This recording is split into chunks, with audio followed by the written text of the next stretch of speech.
Hey, sir, do we have any live chats before we jump into cut Not four? right now. All right, let's do. You have anything to say before we hop in here? Uh-uh. No, All I'm right, looking something. cut four. I'll read it while you're looking it up, or what? What do you want to do? I'm good actually. Good. Send it. So from CBS News, Michael and Susan Dell to give 25 million kids in the US $250 in the Trump accounts. And so for people who don't know, I'm going to read from the articles. Um, Actually, I'll just read from the article because I was going Read to from the explain what a article. Trump cut was, but I think it says there. So Michael and Susan Dell, obviously the people who, are the owners of Dell, on Tuesday said that they will donate $250 in, quote, so-called Trump accounts to 25 million American children, a $6.25 billion investment that the Dells said is designed to jumpstart the kids' futures.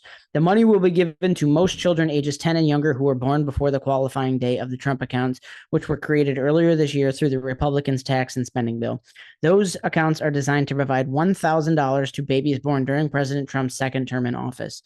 Children older than 10 may benefit too if funds remain available after initial signups. It is an incredibly practical and direct step to help families begin saving today, the Dell said in their statement. Dell, who is ranked by the Bloomberg Billionaires Index as the 11th richest person with their net worth of $148 billion, said that he and his wife were inspired by the Invest America program, which is the formal name of the Trump accounts. The Dells said that they are encouraging others to join in by contributing funds to the accounts, ranging from other philanthropists and businesses to children's families and friends. We believe the smartest investment we can make is the one in children, Michael Dell told CBS News 24/7 Mornings in Not a their Tuesday adrenochrome. interview. We know that when a child has an account like this, even in a modest sum, it really improves their outlook in life, and they are more likely to graduate from high school and college and buy a home, start a business, start a family, and be productive members of society. Susan Dell added that gifts build on the couple's previous philanthropic efforts to help children throughout their foundation. They paid the pair announced, the program on Giving Tuesday, an annual event where people are encouraged to make charitable contributions.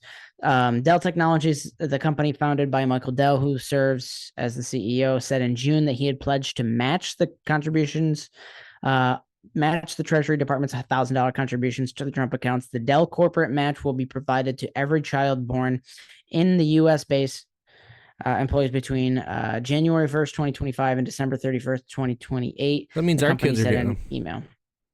What? Oh no, they're just outside the window, huh? My kid is in the window. Oh, it is. Okay, mine's not. Yeah. So the Unfortunately. way that these Trump accounts, and I'm gonna spare you and skip to the end of the article here. So every child born between January 1st, 2025 and 2029 with a social security number and whose parents have social security numbers will be automatically enrolled in the program, according to Invest America.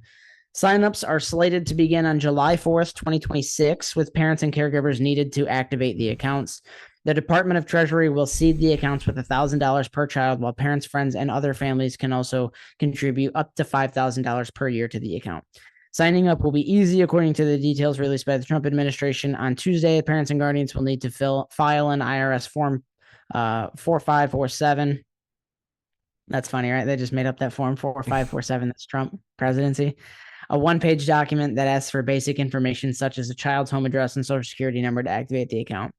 The accounts are limited to investing in broad U.S. stock funds that track the overall market, such as the S&P 500 fund, don't use leverage, and charge no more than 0.1% in annual fees, meaning that they won't charge you more than $1 per $1,000 invested.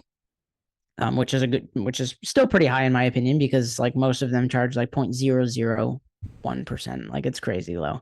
And parents can make elections, blah, blah, blah, blah, blah. And then accounts are locked until the child turns 18, at which point the funds may be used for qualified expenses like education, college tuition, professional training, home ownership via down payment, entrepreneurship, or the funds to start a business. Or they can just opt to keep the money. So these, by the way, are not Roth IRAs, because people know that Roth IRAs grow tax-free. These are regular IRA accounts, so they're not super tax advantage. But this, in my opinion, is a high quality way for the government to win and the people to Yeah. win.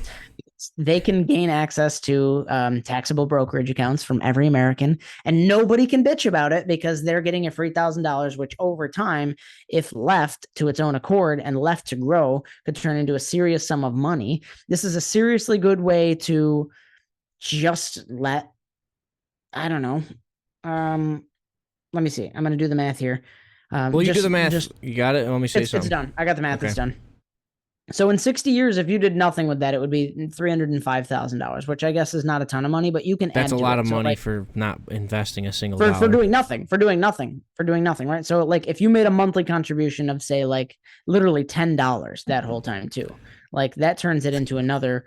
That literally doubles that. It takes it to $700,000. If you're able to find $10 a month to put in there. Now, if you're able to find $25 a month from birth till 60 years old to put into this account, you have $1.2 million. $25 a month. I think you can find that. So You've this is inspired a me. great way.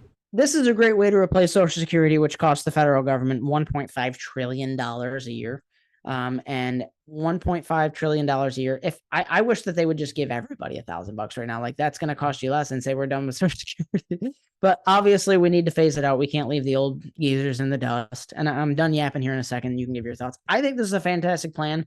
That if we phase this in and phase Social Security out, this is the way forward. It'll be a cost-effective way because if you're giving, I don't know how many kids will be born during this time, but let's say it's 25 million. Does that seem reasonable? I don't know how many Sure. kids are born every year. I don't know how many kids are born annually. Less than how many are aborted? Wait, that would be. I guess That's not that's true. true. No. It'd be more. It'd be more because if there was less than how they were aborted, there would be no alive babies. That's true. So it'd be twice as many that are aborted. So it says 3.6 million babies born per year. So I mean, if you do that math and you give each kid $3.6 million, $1,000 a year, the United States, it would cost $3.6 billion a year to seed these accounts, whereas Social Security is costing 1.5 trillion. So we could start to phase out Social Security and start seeding these accounts. And in fact, I would be on board with seeding some of these older folks' accounts too. Like people that are in their 40s and 50s, start seeding some accounts for them and saying, like, hey, you're going to get less from Social Security, but we're seeding this IRA account that you can't touch until you're 65 or 70, like, or something like that. Seed them that way, have it invested, let it rock and roll. It's in their name. And then they'll get less Social Security, and start phasing it out like a percentage at a time until we're like, all right, by the time you're 25 years old, sorry, Social Security's gone, but we're going to seed your account with, today we're going to seed your account with, $8,000. And if they did that with every American every single year, kind of moving forward, instead of doing that, it would be cheaper than Social Security. And everybody would actually probably end up getting more than they would if they as long as they couldn't touch it until they were 60 or 65 or 70. Yes, that should be a stipulation in my opinion. But I don't know. What do you think about this plan? I agree. Crazy? No. I think this is awesome. I think this is, if there was, this sounds like an actual solution to the Social Security problem, especially with our population collapse. The second thing I think they should do is either one, remove all college courses from getting student loans. Sorry. Let me rephrase that.